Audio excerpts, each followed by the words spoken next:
Buenas tardes a todos. Agradezco la presentación y desde ya agradezco al Instituto que me haya dado la oportunidad de poder presentar esta conferencia sobre los corsarios de Artigas.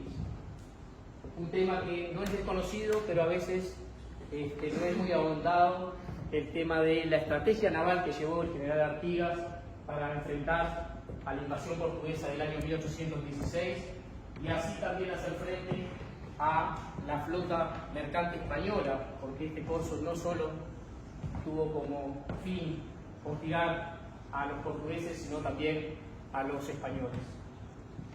Así que vamos a dar comienzo con un breve sumario que voy a presentar con respecto a la definición de lo que es el corso en sí, los orígenes históricos del corso, una breve reseña de la situación de la provincia oriental, los orígenes del corso artiguista y después vamos a entrar en cómo se regulaba esa actividad en la provincia oriental a través del Código General de Corso, las letras patentes expedidas por el general Artigas, para después ahondar directamente sobre la actividad en el tipo de buques, tripulaciones, las zonas de actuación, los métodos de lucha, cómo se dirimían aquellos buques que una vez apresados se podían declarar buena presa y así poder nosotros hacernos parte de las mercancías que iban a ser vendidas y que la provincia oriental se nutría con los dividendos que ellos generaban a través de los tribunales de presa. Hablaremos de las consecuencias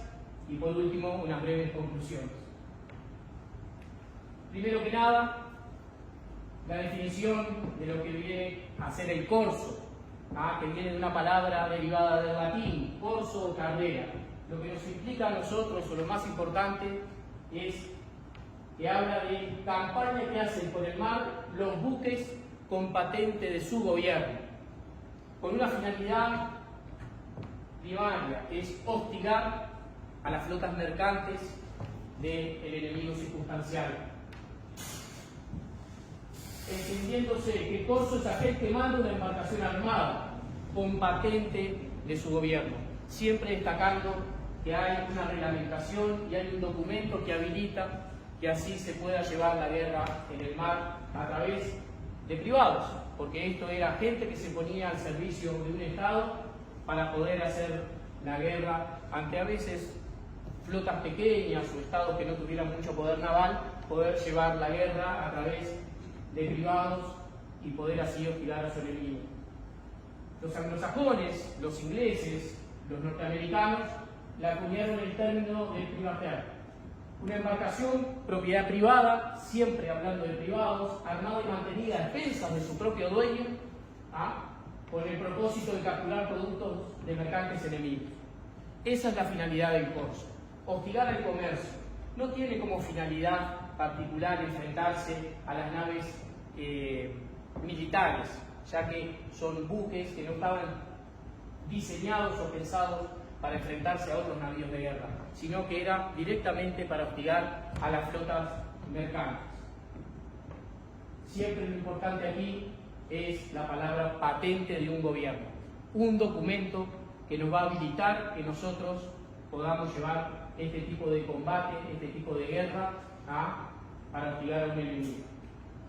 Los orígenes históricos de las actividades corsarias. Ya en la Edad Media se empiezan a dar estas actividades. La corona de Castilla instrumentó la guerra de corso. Tenemos que pensar en todo lo que era la piratería que venía por parte de los árabes, de los berberiscos, que hostigaban el sur de España.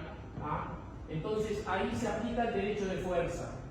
Reinos no muy poderosos buscaban como finalidad hostigar a las marinas mercantes, a las marinas de otras naciones y a sus marinas mercantes, bien dije, para poder así debilitar su potencial. Volvemos a hablar fundamental, cartas patentes. El Reino de Castilla, incluso los ingleses, los franceses, entregaban un documento. En ese documento se dividía aquel que podría ser considerado un pirata de aquel que era un corsario. Podemos hablar de corsarios muy renombrados, uno de ellos, Francis Drake, aquel que servía a Isabel I durante los años de su reinado, por allá por el 1500 60. Entonces, tenemos grandes corsarios que pusieron sus naves al servicio de un reino para hostigar a otros reinos. En este caso, es famosa las correrías de Francis Drake, por acá, por América, incluso atacando ciudades españolas. Todo eso a su propio costo, pero con documentos que lo dividían y lo separaban de un clásico pirata. Si Francis Drake después pasó a ser un lord, así fue nombrado por la reina Isabel I. Situación de la provincia oriental, para situarnos, una vez que sabemos o pudimos hablar de lo que es el corso en sí y sus orígenes medievales, esta es la situación que encontramos nosotros a la provincia oriental entre los años 1815 y 1816. Podemos ver la Liga Federal, controlada por el general Artigas, con esa unión con las provincias del litoral argentino, Entre Ríos, Corrientes, Misiones, Córdoba y Santa Fe, y obviamente la provincia oriental. Hasta aquí ese estado embrionario, esa patria vieja como la conocemos, se está desarrollando. Pero todos sabemos que el centralismo porteño verdaderamente no estaba muy conforme con esa posición, con ese desenvolvimiento de las ideas federales. Entonces, ahí se empieza a ocurrir lo que se conoce como la sublime intriga. Había dos agentes, uno oriental y otro argentino, Manuel García y Nicolás Herrera, que empiezan a tramar con la corte portuguesa de Juan VI en Río de Janeiro para que viniera a pacificar estas tierras. Entonces, en ese conturbenio entre porteños y portugueses se va a desarrollar la invasión de 1816, bajo la premisa de venir a pacificar estas tierras anárquicas, y así lo hace saber de Cort cuando ingresa a las tierras orientales. En todas sus proclamas viene a pacificar la provincia oriental, con el beneplácito del directorio porteño. Aquí podemos ver cómo se desarrolla esa invasión, obviamente con líneas a través de la costa, en tres grandes avanzadas, y cómo Artigas piensa oponerse a esa invasión, tratando de llevar la guerra terrestre, digámosle, o el conflicto terrestre hacia territorio portugués. Esa es la estrategia que Artigas plantea en el conflicto desde el punto de vista terrestre. Pero el general Artigas, con una visión estratégica, sabía que una forma de hostigar al reino de Portugal iba a ser a través del mar. Para eso, la provincia oriental no tenía una marina establecida como tal, y ahí va a usar el recurso de la guerra de corso.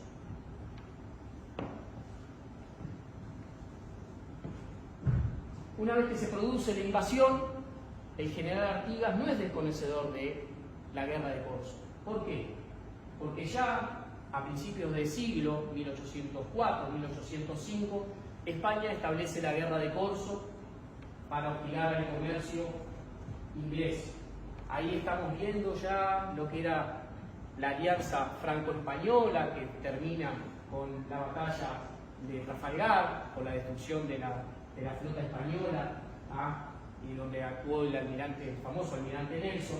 Pero ante esa situación de conflicto entre España e Inglaterra, España declara la guerra de corso, y es un corso que se desperdiga por todo el Atlántico, incluso yendo frente a las costas de Sudáfrica, y hostigando al comercio inglés en lo más que se podía.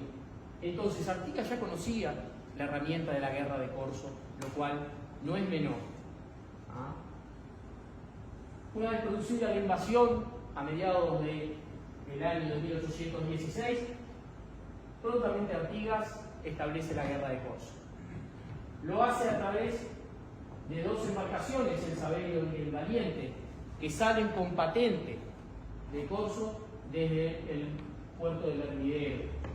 Ahí empieza con esos dos buques, como nombra ahí, que en principio eran para auxiliar a las tropas o a las acciones de las tropas que se estaban desarrollando en tierra, pero ya hostigando a pequeñas embarcaciones portuguesas. Ahí podemos ver lo que plasma el general Artigas en una carta al Cabildo de Montevideo y a su comandante de Marina, Santiago Sierra, en el cual ya le expresa que marcharon a penetrar los altos del Uruguay dos corsarios, bien pertrechados, para apoyar a esas tropas auxiliares que se están desarrollando combates en tierra. La última frase ya es muy premonitoria. Conviene autorizar el corso, expediéndose las correspondientes patentes para hostilizar por ese medio a los portugueses por mar. La medida puesta en práctica empieza a dar buenos resultados. Ya desde 1816, ya desde mediados del año y ya desde el comienzo de la invasión portuguesa, se establece la guerra de corso y ya empieza a dar resultados contra el Reino de Portugal. Así que Artigas lo echa a andar primeramente con pequeñas embarcaciones artilladas, nada muy majestuoso ni de gran porte, pero siempre buscando hostilizar ese avance portugués que se diera a su vez por el río Uruguay, por el río de la Plata, pero con clara visión de que esa era una forma de afectar al Reino de Portugal en sus pretensiones de hacerse con la banda oriental. Para esto, Artigas, en ese protoestado que era la provincia oriental, se planta firmemente en la legalidad. ¿Por qué? Porque nada queda al azar. El código de corso español era un código muy amplio, de 1801, constaba con más de 50 artículos, y Artigas extrae de ahí y forma su propia Ordenanza General de Corso, la cual es promulgada en el año 1817 y es un resumen de esa Real Ordenanza de Corso española, en el cual Artigas lo resume en 18 artículos. Esto va a regir la actividad corsaria, no hay más. Todos los corsarios se deben atener a estas normas para que pueda ser efectivo el operar y poder estar siempre alejado de cualquier consideración de piratería.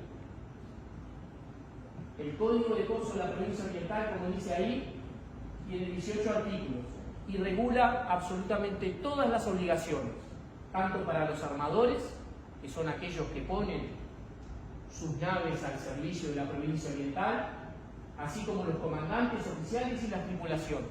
Y era un código sumamente estricto para su cumplimiento, donde contemplaba desde la disciplina, las normas que debían tener esas tripulaciones, cómo se debería actuar ante los prisioneros, cómo eran los dividendos que se debían entregar a la provincia oriental, qué se debía hacer cuando se capturaba un buque y aquello se llevaba a la venta, cómo se debían repartir los armamentos. O sea, tenía una gran cantidad de condiciones para que verdaderamente fuera todo reglado y nada quedara al azar. El artículo 1 consagra la protección del Estado mientras se presta servicio al mismo, o sea, la provincia oriental se planta como un Estado soberano y lo primero que marca es que este Estado, a aquellos que firman un contrato para ser corsarios orientales, van a tener la protección del Estado oriental una vez que enarbolen su bandera. Nada menor ese artículo. Expresa que los armadores deben entregar un 4% de todo aquello que se produzca una vez llevado el buque apresado a los tribunales de presa, declarado buena presa y vendida las mercancías. Ahí estaban obligados a entregar un 25% de todo lo que se produjera, con lo cual la provincia oriental se iba a nutrir de recursos para poder seguir con la guerra llevada frente al Reino de Portugal. Impone la obligación de entregar la mitad de los armamentos y útiles de guerra de las presas tomadas. Y si aquello se vendía, prioridad la provincia oriental. O sea, de todo lo que se vendiera, siempre a precio favorable, la provincia tenía el privilegio de poder adquirir aquello que se fuera a comercializar. Después, obliga a las naves corsarias a enarbolar la bandera tricolor. Imaginémonos una provincia enfrentada al centralismo porteño, ideas federales, ideas de república, y un pabellón activista, un pabellón tricolor, flameando en el mar Mediterráneo, flameando frente a la ciudad de Lisboa, algo que seguramente en el día de hoy, con las comunicaciones fáciles que tenemos a través de redes sociales y demás, cualquiera puede conocer una causa. Todos hoy tenemos imágenes de los conflictos y las situaciones que se dan en el mundo.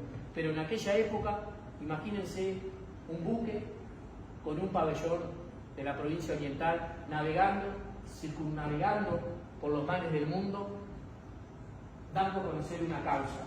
No es menor el accionar de los corsarios, porque puede llegarse a considerar como una acción internacional muy poderosa, una acción diplomática, una acción militar que da a conocer una causa.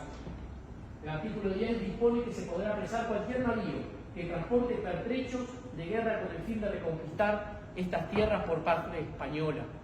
Aquí también todavía había algunas intenciones por parte del rey Fernando VII, una vez vuelto el absolutismo a España, después de las guerras napoleónicas, de volver a reconquistar estas tierras para la corona. Se habían planeado o planificado algunas operaciones de reconquista. Pues bien, Artigas ya dispone, en un concepto muy amplio de americanismo, que España también pasa a ser enemigo en caso de que intente venir a reconquistar estas tierras.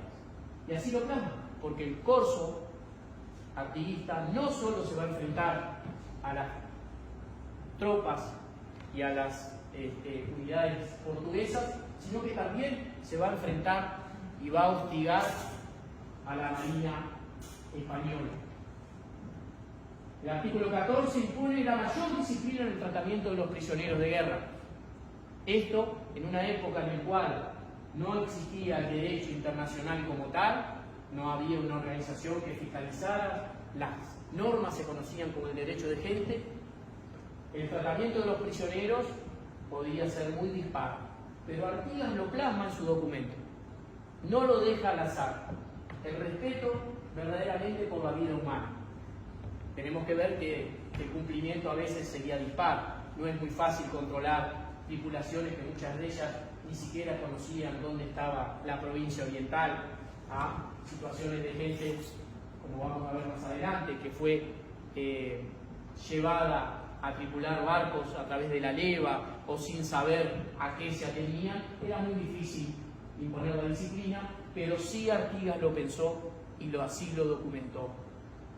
El artículo 15 extiende la obligación de estricta disciplina a la tripulación durante las visitas y apresamientos. Aquellos que estamos en la Armada Nacional y hemos tenido la suerte de tener que hacer una visita a un buque pesquero infractor, cuando hacemos control de aguas jurisdiccionales, sabemos que somos la representación del Estado. Y no solamente es el porte, es el uniforme, sino el tratamiento a quien estamos haciendo la visita. Pues Artigas lo plasmó en el año 1817 en su Reglamento General de Corso, diciendo la estricta disciplina durante las visitas y el apresamiento. O sea que siempre está ese norte por el respeto a la persona humana del general Artigas, plasmado en documentos, no en frases altisonantes que están por ahí, sino que llevarán su firma y así obligará a sus tripulaciones a que se cumplan. El artículo 18 responsabiliza a los comandantes y oficiales sobre el orden que debe guardar la tripulación, así como la observancia de las leyes penales. Todo el mundo estaba sometido a las leyes penales. Cualquier desapego a las normas que estaban establecidas podían ponernos en situación de ser condenados por habernos salido de lo que estaba estipulado. y los comandantes y los oficiales eran los estrictos responsables para hacer cumplir eso.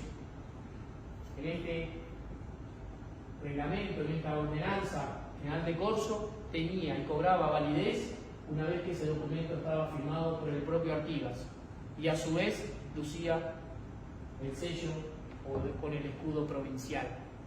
Todo esto nos marca que Artigas, a pesar de siempre pensar en esa patria grande, en esa confederación de las Provincias Unidas del Río de la Plata, mientras eso no se cuadraba como él pensaba a través del federalismo, sí tenía muy claro que la provincia oriental era soberana para actuar, y así lo iba plasmando con todas sus acciones. Pues bien, la Ordenanza General de Corso iba a regular la actividad de estas naves y estas tripulaciones.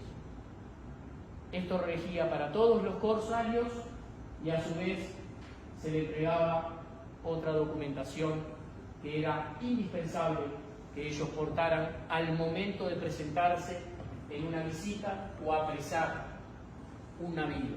¿Por qué? Porque esto también le daba la legalidad correspondiente.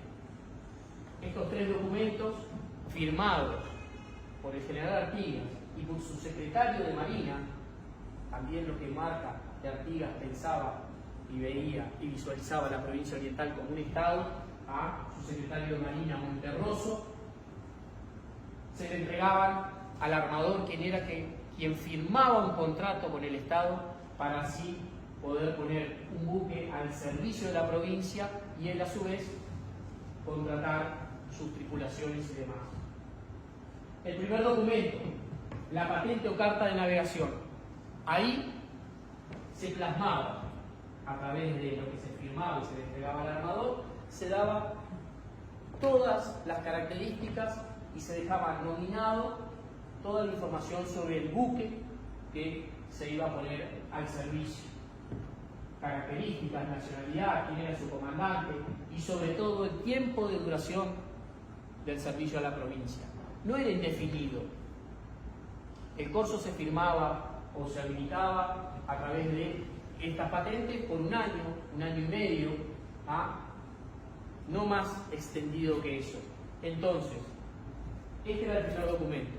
Acá se dejaba bien claro cuál era la nave corsaria y quién era su comandante y por cuánto tiempo podía operar, para que una vez que vencía ese plazo, si no se renovaba la firma de un nuevo contrato, el armador con la provincia, ese corsario directamente pasaba a ser un pirata.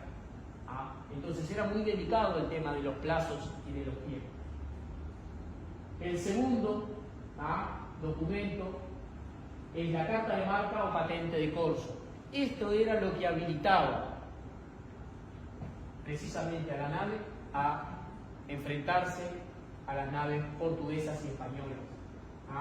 Como dice ahí, da el derecho de captura y confiscación de bienes, todo regulado por la ordenanza anterior. Este era el documento que nos permitía o le permitía a los corsarios poder hacer una visita, un apresamiento y poder derivar esa nave a un tribunal de presa en algún puerto que así lo aceptara para poder definir si la captura había sido lícita. Por eso estos documentos se debían presentar al comandante o al capitán del buque que se iba a apresar. El tercer documento es la carta de presa o patente de oficial de presa. Claro, nosotros teníamos una tripulación, había un comandante, pero si voy a seguir desarrollando la guerra de corso y me voy a seguir enfrentando a otros buques mercantes, no puedo abandonar mi comando. Entonces se le daba una patente de oficial de presa a algún oficial embarcado para que él asumiera el mando de ese buque mercante y pudiera llevar el buque apresado a un puerto para así vender la mercancía una vez que fuera declarada buena presa. Estos tres documentos tenían que estar en manos del capitán corsario y debían ser presentados al momento de hacer la visita, al momento de apresar el buque.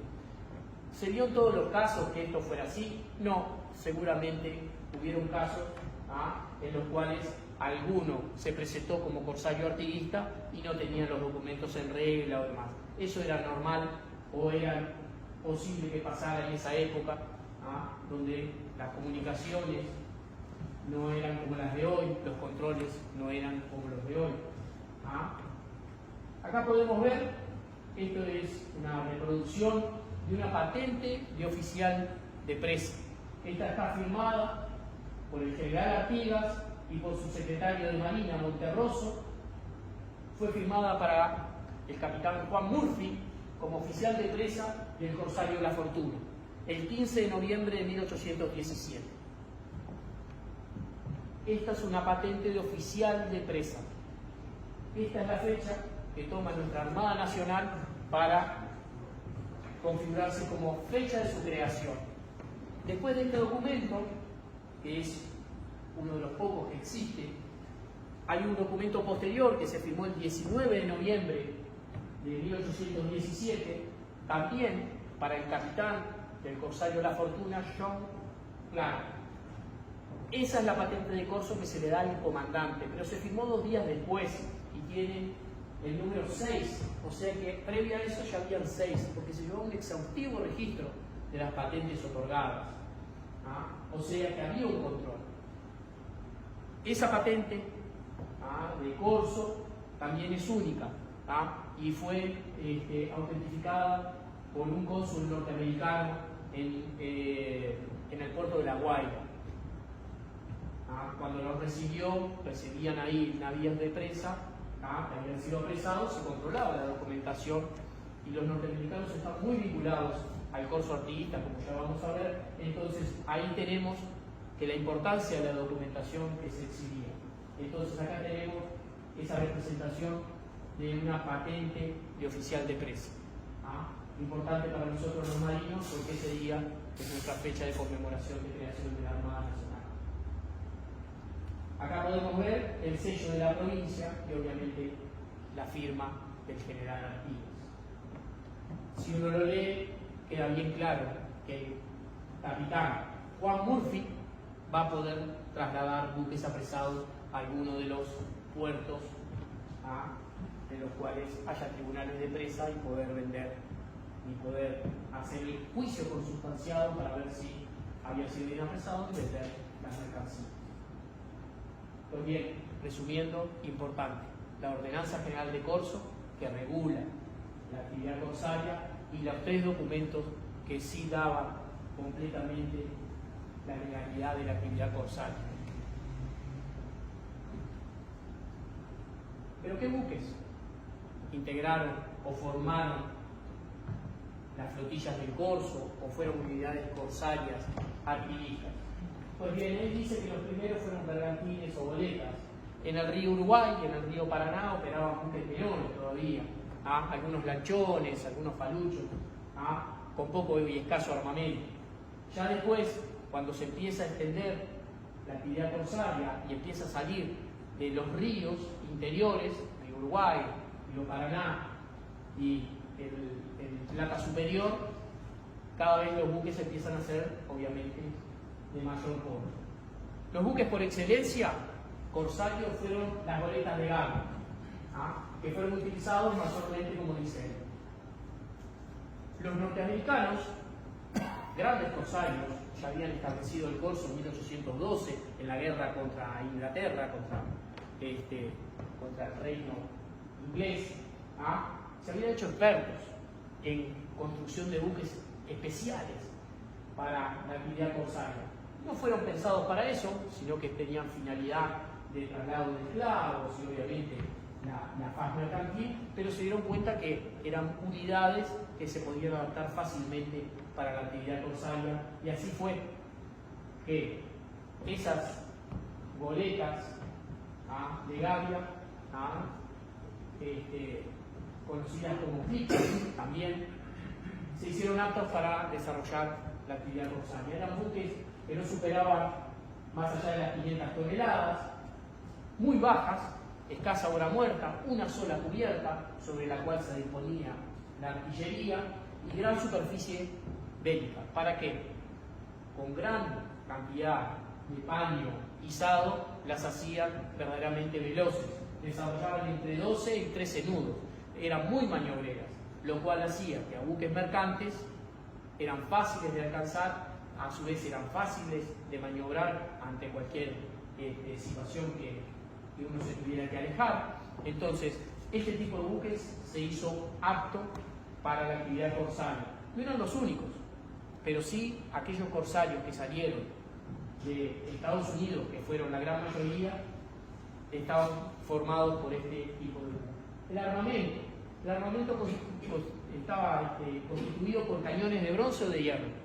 ¿Ah? Sí. Una pregunta, perdón. Gavia, ¿son los palos? Los palos, sí. ¿Horizontales? Sí. Es este tipo de buque. ¿Ah? Ese tipo de buque, aquello ya es un bergantín. Esto es, como vemos ahí, es una sola cubierta corrida, ¿ah? Mucha superficie de vela, grande, o sea, tenían una eslora muy amplia y eran fáciles de maniobrar. ¿Ah? Eso los hacía rápido al momento de navegar. Como decía con respecto al armamento, el cañón más utilizado, el cañón de 12 libras, ¿ah? Y su función era primero ofrecer un tiro de advertencia, ¿ah? Porque no tenían en principio la finalidad de provocar un daño mayor al buque que se quería apresar. A su vez se complementaba con pequeños cañones giratorios, ¿ah? Destinados a esparcir metralla sobre las cubiertas, para con eso poder asustar o agredir directamente a las tripulaciones y poder facilitar el abordaje de las unidades. Tenemos que entender, como en cualquier situación bélica, iba a haber resistencia. Nadie iba a estar dispuesto a que lo apresaran, ¿no? Y que les decomisaran sus mercancías o demás. Entonces, para eso se usaba el armamento menor para poder esparcir metralla sobre las cubiertas y facilitar el abordaje. Acá, como veíamos, acá tenemos una representación de los primeros corsarios, ¿ah?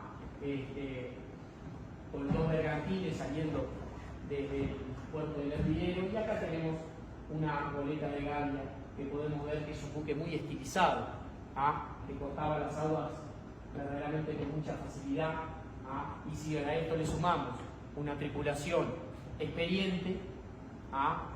Hacía de esto una verdadera arma de guerra. ¿Cuántos corsarios actuaron? ¿Cuántos buques corsarios actuaron? Hay registros de unos 34. Lecor hablaba de que en el Río de la Plata asolaban más de 70 corsarios.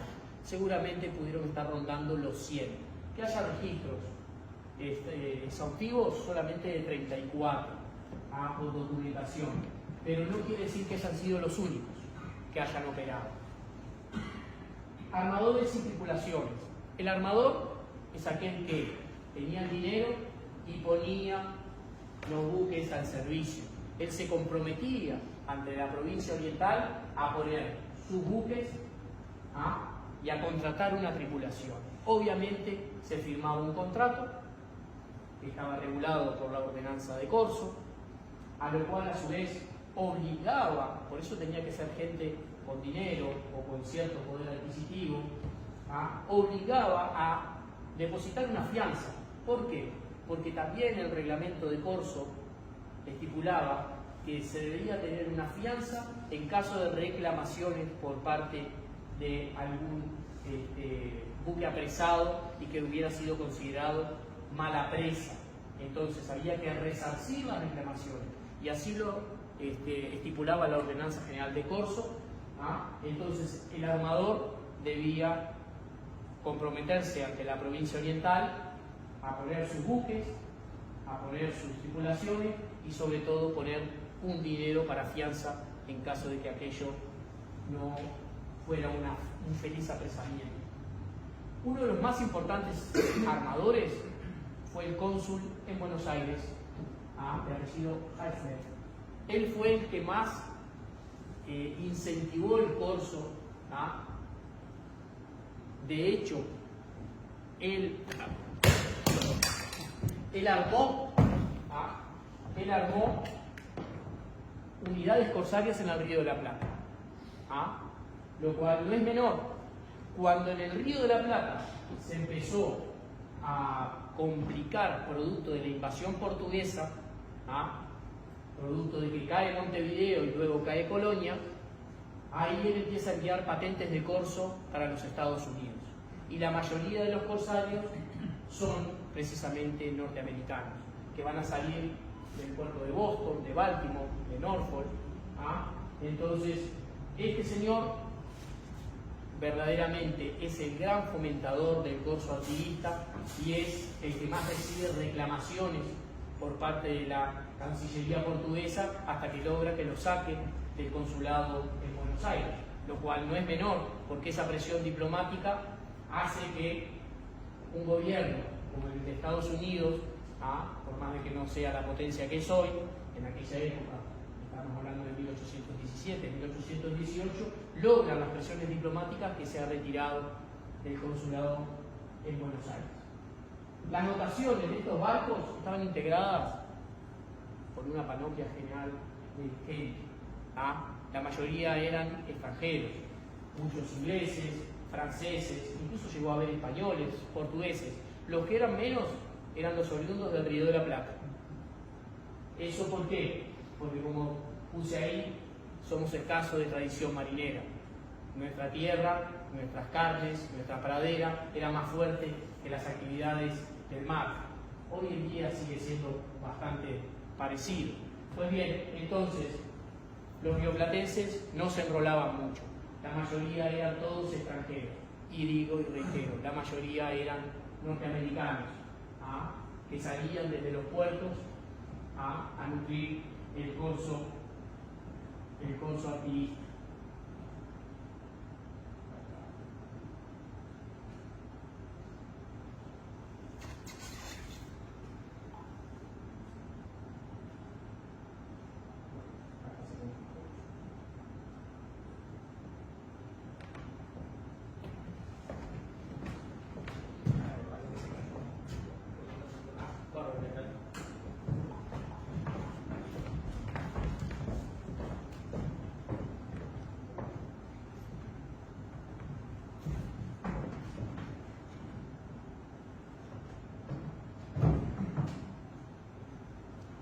Pues bien, zonas de actuación. Al principio, la zona de actuación fue, obviamente, la Cuenca del Plata. A medida que la invasión portuguesa fue avanzando, esa área se fue extendiendo.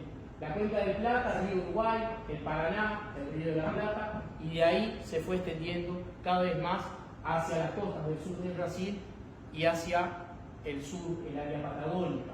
Ahí empezaron a operar los primeros corsarios. Luego que cae Montevideo en enero de 1817 y luego cae Colonia, el corso deja no de operar en el Río de la Plata, pero las unidades empiezan a salir del área de la costa este de los Estados Unidos y ahí empiezan a operar sobre el Atlántico medio y norte, y obviamente algunos vienen y se desplazan hacia el sur, hacia las rutas de comunicación del Océano Índico y el Pacífico. Lo fundamental, todo aquel que se desplaza sobre el área del Atlántico Norte se convierte en un problema verdaderamente muy grande para los portugueses, porque la mayoría eran, como reitero, de origen norteamericano, y eso ya le traía un problema diplomático. ¿Por qué? Porque los norteamericanos salían, tenían algunas prohibiciones para operar desde sus puertos. Una vez que salían de los puertos, enarbolaban el pabellón artiguista y se dedicaban a la actividad corsaria, pero asolaban toda la región, incluso llegaron, como decía, a pesar buques en el área de Gibraltar, en el área de la entrada a Lisboa, sobre las Islas Azores. Entonces eso verdaderamente fue muy importante, su accionar, y sobre todo también en el Caribe.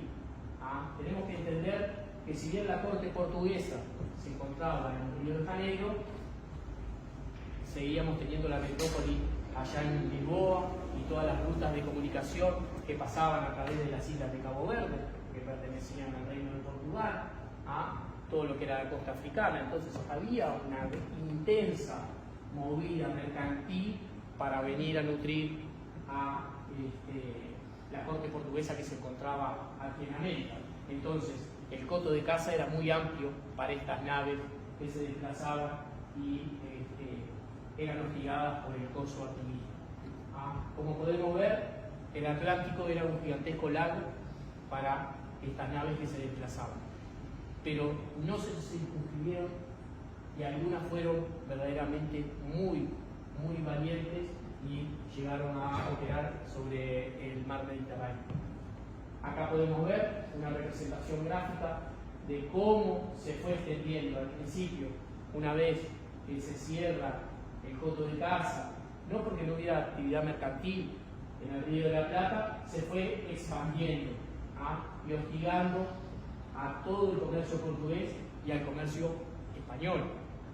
Nosotros tenemos que entender que si este corso era contra la marina mercante portuguesa y la marina mercante española, España tenía colonias, tenía Puerto Rico, tenía Cuba, tenía posiciones muy importantes. No podemos olvidar lo que eran las plantaciones de azúcar de Cuba, por ejemplo, que eso iba a nutrir a la metrópoli española. Entonces, había una intensa actividad mercantil que era fácil de ser hostigada por estas naves verdaderamente ligeras y muy aguerridas. Acá puse algunos nombres: el bergantín General Rivera actuó en el Mediterráneo junto a otros corsarios. No era muy común que formaran flotillas para enfrentarse.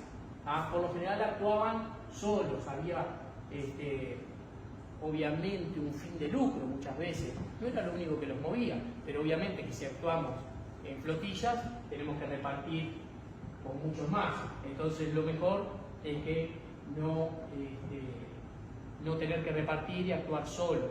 La goleta irresistible y la republicana frente a España y Portugal, teniendo su base en las Antillas. Y la goleta heroína es una de las pocas y bastante grande, estamos hablando de un buque de 250 hombres y 32 cañones, era la que se dedicó a hostigar el sur del Atlántico y sobre todo lo que tenía que ver la comunicación a través del estrecho de Magallanes. No había muchas vías para moverse, o sea, no existía el canal de Panamá, no existía el canal de Suez. Entonces, los puntos de conexión comercial eran fácil conocidos y eran fácil de ser hostigados. Los métodos de lucha.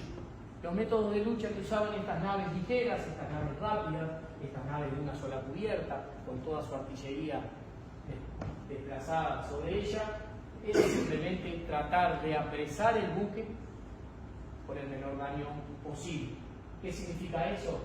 Que, como se había dicho, tiros de advertencia para que el buque pudiera ser visitado y eventualmente apresado, pero sin dañarlo, y después usar otro tipo de armamento, como dijimos, cañones menores para esparcir metralla, para así poder apresar. Esto requería de tripulaciones verdaderamente aguerridas. ¿Por qué? Porque después había que abordar esas naves.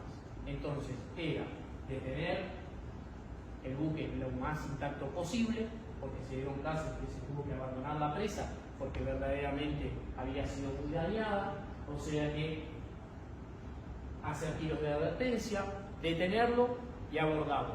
En esos abordajes, obviamente, la violencia estaba presente, ¿no? No vamos a decir que todo fuera color de rosa. Por eso las tripulaciones eran tripulaciones de difícil disciplina, que debían ser controladas firmemente por sus comandantes y oficiales para poder llevar a buen término la captura, porque el fin de esto era capturar intacto el buque y la mercancía. Acá podemos ver una reproducción de un corsario artiguista contra un buque portugués, también de pequeño porte. Fue raro los casos en los cuales unidades corsarias se hayan enfrentado a unidades navales, o sea, unidades de la marina portuguesa o de la marina española, pero se dieron casos en que sí se enfrentaron a buques militares, y no con poco éxito. O sea que en realidad se enfrentaron y tuvieron victorias contundentes. En los registros solamente se plasma que 4 buques corsarios fueron derrotados o apresados. O sea que si hablamos de que operaron alrededor de 70, haber perdido solo 4 naves, verdaderamente es un número bastante interesante de éxito. Lo que habla de buenos buques, buenos comandantes, buenas tripulaciones y coraje sobre todo para enfrentarse a unidades que no se iban a entregar fácilmente. Tribunales de presa. Pues bien, esto era donde cerraba toda la actividad corsaria. Una vez apresado el buque, ese buque era trasladado a puerto por el oficial de presa con su correspondiente patente para que todo estuviera sobre las normas y era presentado en un tribunal de presa o corte de almirantazgo.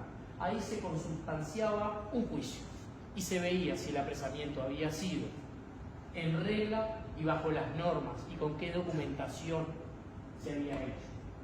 Si ese juicio daba por válido una buena presa, se podía vender la mercancía, se podía hacer lo que se determinara con el buque, las tripulaciones se liberaban, y ahí empezaba lo que era la repartija de dividendos, lo que le tocaba ese 25% a la provincia oriental, lo que le tocaba de armamento, y las mercancías se dividían y ahí también iba ese usufructo, como se dijo, que correspondía a un 25%.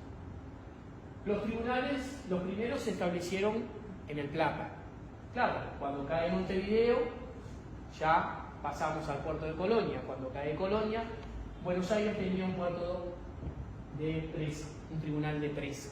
Pero como no nos iba muy bien con el directorio porteño, todas las presas que caían sobre el tribunal de presa de Buenos Aires eran declaradas mala presa y devueltas al lector, que el lector llenaba de reclamaciones diplomáticas, amenazando al directorio porteño a que terminara y acabara con el corso artiguista. Entonces todo lo que llegaba a Buenos Aires era declarado mala presa y se tenía que devolver a sus dueños. Eso hizo que se cambiara la táctica y los tribunales de presa pasaron a estar sobre todo en el Caribe, en las Antillas Menores, en la isla Margarita. Ahí iban y se procesaba el juicio y se veía si se declaraba buena presa o no. En los Estados Unidos los juicios se presentaban ante los tribunales ordinarios.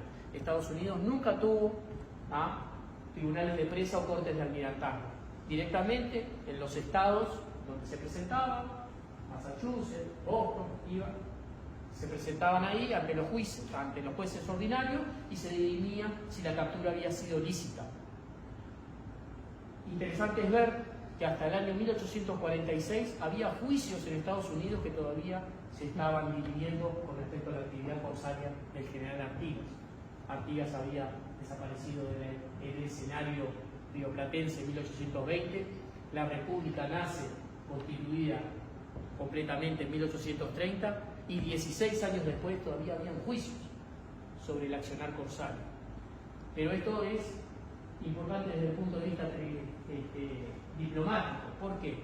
Porque en el año 1818 el presidente Monroe manda una comisión a el Río de la Plata para que examinara la situación de la provincia oriental, si la actividad corsaria era lícita, si su actividad como jefe de Estado era reconocida y si su actividad podía ser considerada válida para llevar la actividad corsaria.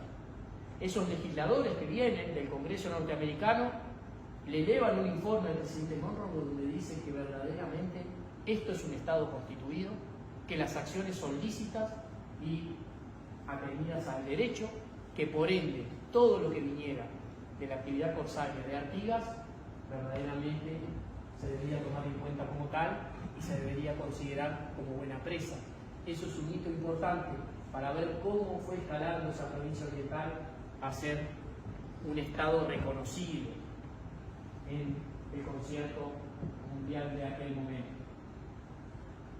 Como consecuencias, las primeras que sufrieron estas consecuencias, obviamente, es el Reino de Portugal. Como dice ahí, el comercio se vio seriamente afectado, al igual que el español. Esto trajo reclamaciones en la Santa Alianza en Europa. Trajo reclamaciones, como luego dice ahí, ante el Departamento de Estado norteamericano. Los seguros aumentaron más de un 100%. La compañía Lloyd inglesa, que era la que aseguraba los buques mercantes, dijo: esta actividad corsaria verdaderamente nos está poniendo en riesgo, nos está complicando, está afectando nuestras rutas comerciales, y hizo que el seguro de las mercancías portuguesas y españolas aumentara el valor un 100%. Imagínense eso para reinos que no estaban muy bien económicamente, habían salido de las guerras napoleónicas, lo cual no era poca cosa, marinas militares muy disminuidas, flotas mercantes disminuidas, y que a su vez, producto de la actividad corsaria, tuvieran que poner más dinero para poder asegurar sus mercancías.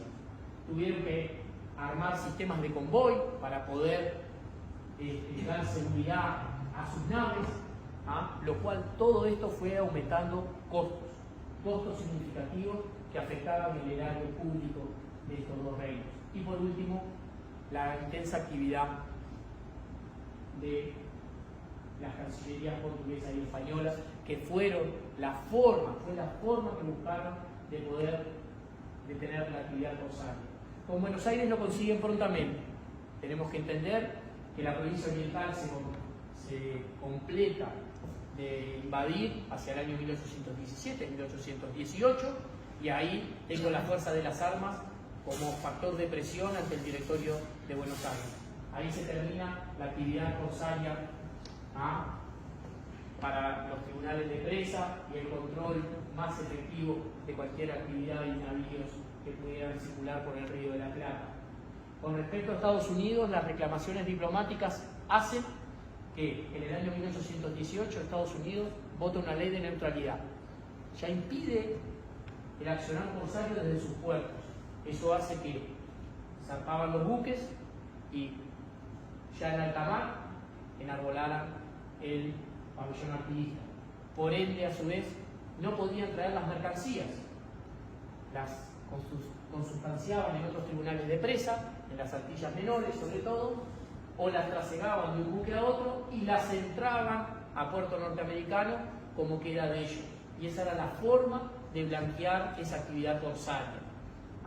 ¿Por qué? Porque Estados Unidos, si bien no era muy riguroso al comienzo de la aplicación de la ley de 1818, poco a poco, producto de la presión diplomática de las cancillerías portuguesa y española, empieza a ser más restrictiva la actividad corsaria, hasta que definitivamente en el año 1821 termina con la actividad corsaria artiguista y con la habilitación de la actividad en general.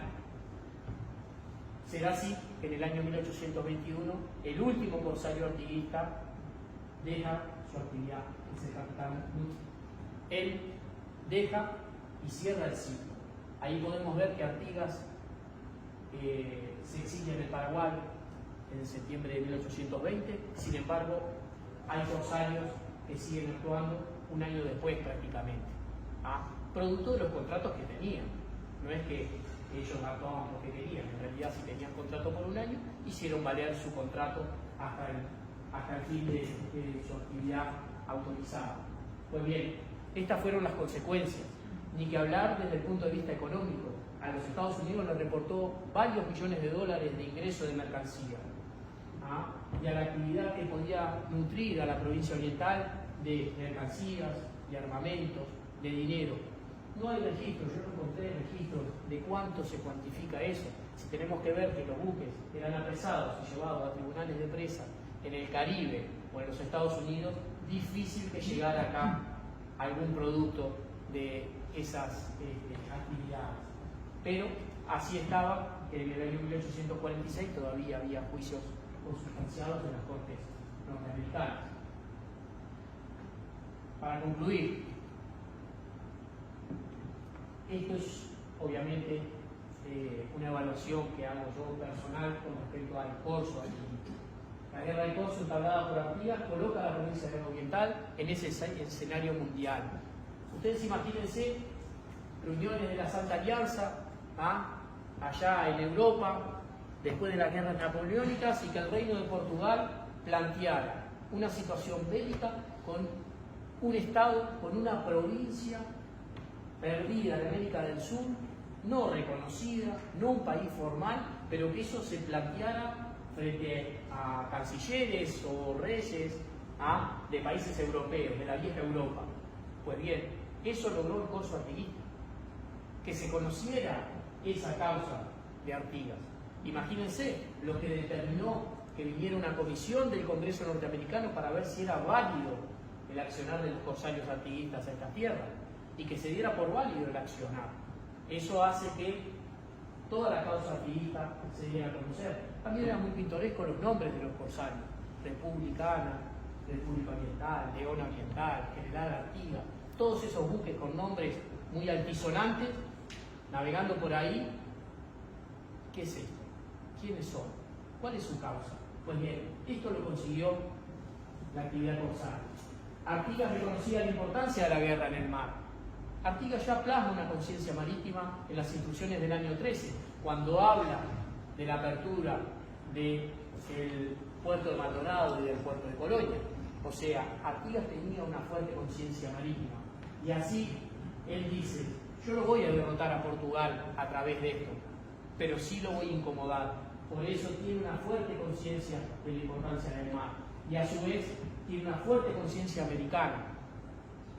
¿Por qué? Porque él habla de la defensa de todo este continente ante cualquier tipo de arremetida, de reconquista. La reglamentación del accionar corsario, importante, la legalidad. Artigas tenía un Estado en su cabeza y lo plasmaba en documentos, y así lo hacía valer. No era una actividad al azar sin reglamentación, y cuando alguien pone una firma le da validez, y cuando alguien firmaba, firmaba en nombre de un Estado, con sellos de un Estado. A veces no se visualiza eso.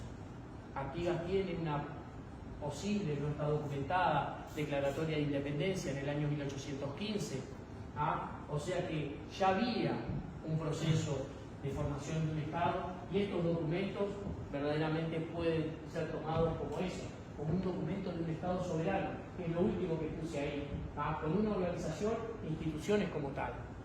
Provincia Oriental, General Artigas, reconocido como jefe de un Estado, así lo plasmaron los norteamericanos. Un secretario de Marina. Si hay un secretario de Marina es que hay un Estado organizado.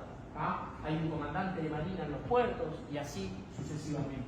Entonces, la importancia del corso verdaderamente tiene que ver con lo que dio a conocer la causa del General Artigas y la Provincia Oriental en el concierto internacional.